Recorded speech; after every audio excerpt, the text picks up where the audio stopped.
सबको मेरी ओर से जय यीशु की।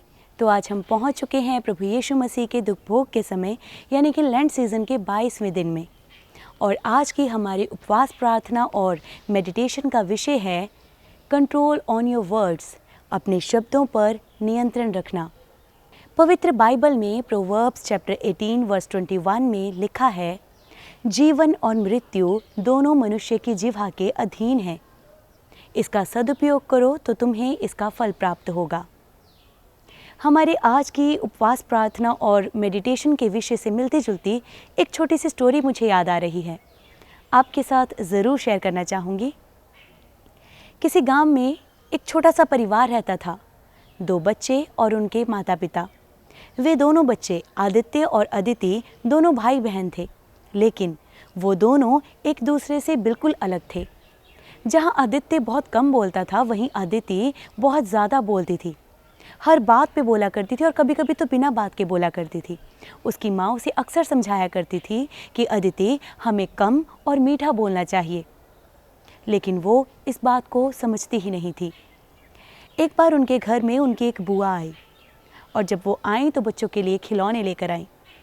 आदित्य के लिए रोबोट और अदिति के लिए एक गुड़िया।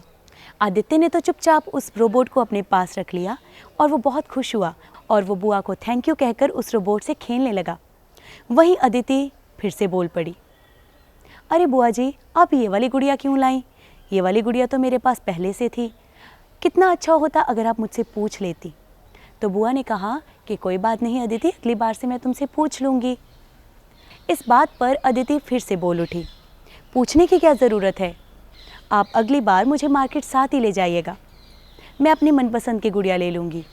तो उसकी बुआ ने बोला, ठीक है अदिति, हम ऐसा ही करेंगे। और जब उनकी बुआ वहाँ रहने लगी, तब एक दिन उन बच्चों की माँ और बुआ आपस में कुछ बातें कर रही थी कि अदिति उन दोनों के पास चली गई और उनकी बातों में इंटरफेयर करने लगी। शाम को जब उनके पापा घर पर आए, तब उनकी बुआ उनके पापा से बात करने लगी, तब भी अदिति आकर बीच में बोलने लगी। ऐसे ही जितने दिन तक बुआ उनके घर पर रही, अदिति कुछ ना कुछ बोलते ही रहती थी। बुआ को गुस्सा तो बहुत आता था, लेकिन उन्होंने धीरे धीरे अदिति की बातों को नज़रअंदाज करना शुरू कर दिया। वो उसकी बातों पर ध्यान ही नहीं देती थी। तो एक दिन जब बुआ के वापस जाने का समय आया, तो वो जब जा रही थी, उन्होंने पूछा कि बच्चों, अगली बार जब मैं आऊँ तो तुम्हारे लिए क्या लेकर आऊँ? आदित्य ने बोला कि बुआ, आप अगली बार मेरे लिए मिठाई लेकर आना। तब बुआ ने बोला, ठीक है आदित्य, मैं अगली बार मिठाई ज़रूर लेकर आऊँगी।